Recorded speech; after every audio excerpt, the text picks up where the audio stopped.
أعوذ بالله من الشيطان الرجيم. بسم الله الرحمن الرحيم.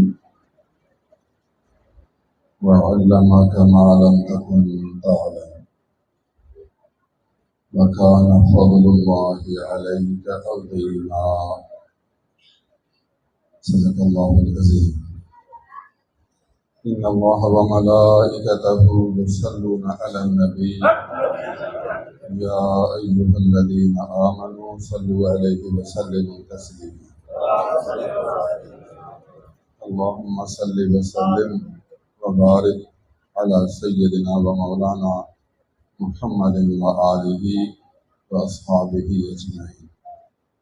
دل چاہتا ہے قرآن مجید سے صاحب میلاد کی تعریف کرے. اللہ نے قرآن مجید کے واسطہ سے اس محبوب کی کیا تعریف کی ہے. تعریف کے بہت سے رنگ ہیں، بس ایک ہی رنگ آج بتا رہا ہوں. تعریف کے ڈیزائن، رنگ، طریقے بہت ہوتے ہیں، لیکن تعریف کا ایک رنگ آج بیان کروں گا. یہ رنگ اگر سمجھیں گے تو محبوب کی محبوبیت ظاہر ہو جائے گی. اللہ عز و جل نے ارشاد فرمایا کہ جس آدمی کے پاس جتنا زیادہ علم ہوگا اس کا مقام اتنا بلند ہوگا. ظاہر بات ہے نا، علم جتنا زیادہ ہوگا تو علم کی وجہ سے آدمی کا مقام بلند ہوتا ہے. سنو، اس مدینے والے کو میں اللہ نے اپنی طرف سے علم دے دیا. وَعَلَّمَكَ مَا لَمْ تَكُنْ تَعْلَمُ. اے میرے حبیب، اللہ نے تجھے اتنا علم دیا، اتنا زیادہ پڑھایا، اتنا زیادہ سمجھایا. جو جو دنیا کی چیز تھی ہر چیز رب نے آپ کو سمجھا دی. وَعَلَّمَكَ، علم فعل ماضی معلوم، اس کا فاعل اللہ ہے. اللہ نے تجھے سکھایا، اللہ نے پڑھایا. وَعَلَّمَكَ ما کا لفظ عربی میں عام ہے. جو کچھ آپ کو علم نہیں تھا، جس چیز کی آپ کو خبر نہیں تھی، کوئی بھی چیز ہو، جو چیز آپ نہیں جانتے تھے، اللہ نے تجھے وہ ہر چیز سمجھا دی.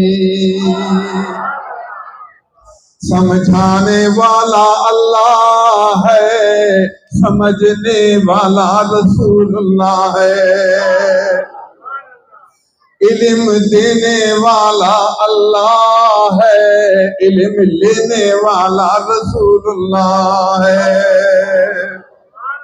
پڑھانے والا میرا مولا ہے، پڑھنے والا اس کا محبوب خدا ہے. اللہ کی مرضی ہے. اللہ نے فرمایا جو کچھ علم نہیں تھا میں سب کچھ سمجھا دیا.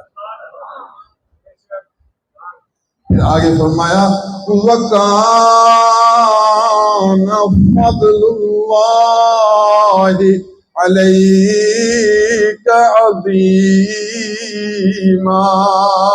اے میرے حبیب، اللہ کا فضل آپ پر بہت زیادہ ہے. جتنا میں رب بڑا ہوں اتنا میرا فضل آپ پر بڑا ہے. وَكَانَ فَضْلُ اللَّهِ عَلَيْكَ عَظِيمًا.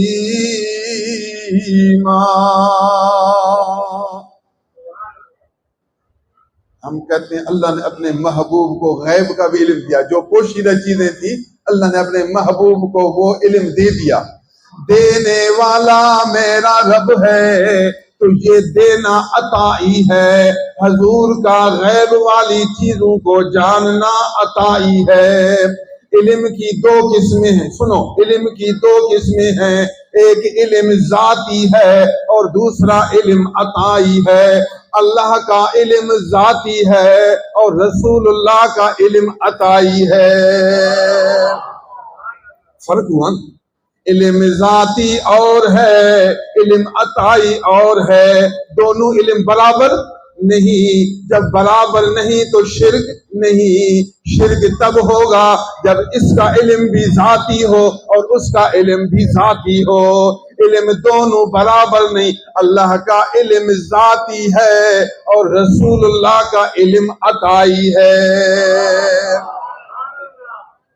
جو شخص یہ کہے اللہ کا علم عطائی ہے تو مشرک ہوگا، اور جو شخص کہے رسول اللہ کا علم ذاتی ہے تو مشرک ہوگا. حق بات یہ ہے اللہ کا علم ذاتی ہے، عطائی نہیں. رسول اللہ کا علم عطائی ہے، ذاتی نہیں. فرق ہو گیا. اب شرک نہیں رہا. نبی کا غیب کو جاننا عطائی ہے. رب تعالیٰ نے اس کو علم دے دیا ہے. علم ذاتی کا معنی ہے اپنی طرف سے جاننا. علم ذاتی معنی اپنی طرف سے جاننا. عطائی معنی دوسرے کے دینے سے جاننا. نبی کو اللہ نے دیا اس لیے ہر چیز جانتے ہیں، اور اللہ تعالیٰ اپنی طرف سے ہر چیز جانتا ہے. اپنی طرف سے جاننا اور ہے، اللہ کے دینے سے جاننا اور ہے.